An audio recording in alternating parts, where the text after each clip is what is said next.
Le manque de respect peut provoquer une réaction émotionnelle. Dans de nombreux cas, le sentiment que nous ressentons de manque de respect est un débordement d'émotions qui nous font nous sentir attaqués et auxquels nous devons réagir pour réparer le mal.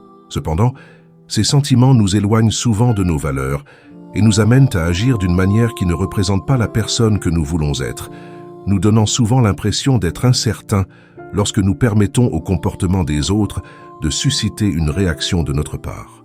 Grâce à l'utilisation du stoïcisme, nous pouvons apprendre à gérer le manque de respect de manière saine, à garder notre sang-froid et, si nécessaire, à faire respecter nos limites. Le philosophe stoïcien Épictète a dit un jour « Rappelez-vous que ce n'est pas celui qui injurie ou qui donne des coups qui insulte, mais le regard que nous considérons comme insultant. Quand donc quelqu'un vous provoque, soyez assurés que c'est votre propre opinion qui vous provoque. » La philosophie stoïcienne nous enseigne à développer un état d'esprit résilient face aux défis de la vie, y compris les situations où nous sommes confrontés à des comportements irrespectueux. Dans cette vidéo, nous explorerons les principes clés du stoïcisme et comment les appliquer pour réagir de manière calme et sereine face aux situations de manque de respect. Quelle que soit la manière dont nous sommes exposés à une insulte, elle peut nous causer beaucoup de souffrance. Nous pouvons réduire cette souffrance et maintenir notre tranquillité d'esprit, ainsi que quelques moyens de faire respecter nos limites de manière à montrer à quelqu'un qu'il a dépassé les limites sans perdre notre sang-froid. Préparez-vous à découvrir des conseils pratiques et des techniques qui vous aideront à renforcer votre mentalité stoïque et à maintenir votre tranquillité d'esprit dans ces moments difficiles. Commençons. Numéro 1. Le contrôle. Nous ne pouvons pas contrôler les autres, mais nous pouvons contrôler la façon dont nous réagissons à eux. Un élément central de la philosophie stoïcienne est l'idée selon laquelle il y a certaines choses dans la vie que nous pouvons contrôler et d'autres que nous ne pouvons pas contrôler. Même si cela peut paraître très simple, nous commettons souvent des erreurs lorsque nous jugeons ce qui est ou non sous notre contrôle.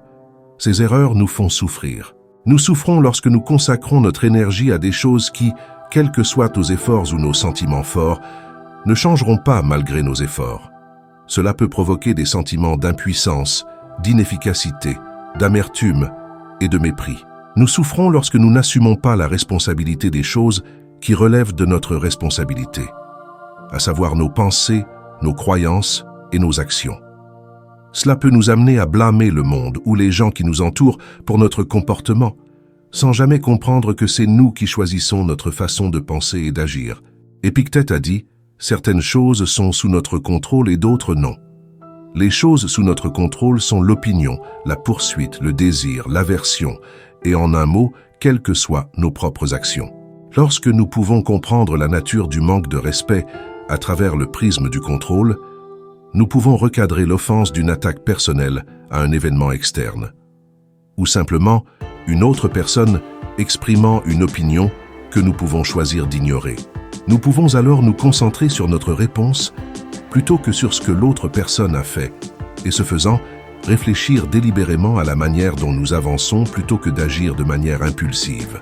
Numéro 2. La vertu. Tout ce que vous pouvez faire, c'est vous comporter d'une manière que vous jugez bonne. Une insulte, une fois dépouillée, est essentiellement la perception de quelqu'un, une perception colorée par leurs croyances, leurs préjugés et leurs expériences. Épictète, l'un des plus grands penseurs du stoïcisme, pourrait dire qu'une insulte est semblable à quelqu'un qui souligne que le ciel est vert. C'est un point de vue, certes, mais ce n'est pas toujours un reflet fidèle de la réalité. Un élément fondamental de la sagesse réside dans notre capacité à voir le monde tel qu'il est, libre de nos préjugés, jugements, idées préconçues et attentes qui déforment souvent la vraie nature de ce que nous voyons. Plus nous pouvons nous rapprocher d'une vision objective du monde, mieux nous sommes capables de porter de bons jugements, car nos décisions et nos actions sont prises sur la base d'informations plus précises. Numéro 3. Les opinions des autres. Lorsque nous pouvons apprendre à voir le monde de manière plus objective, nous apprenons que les choses que disent et pensent les autres sont souvent des projections de leurs propres croyances, valeurs et expériences. Autrement dit, tout ce que disent les autres n'est pas vrai. Lorsque nous comprenons cela, nous pouvons étendre l'idée pour inclure ce que les autres nous disent et à notre sujet. Si nous sommes insultés, Nous pouvons inspecter l'insulte et juger si elle est vraie ou fausse, et simplement une projection de la personne qui nous insulte. Ce filtre nous protège de la colère et permet à notre réaction émotionnelle de contrôler nos comportements. Alors ne laissez pas les actions des autres vous éloigner de vos valeurs.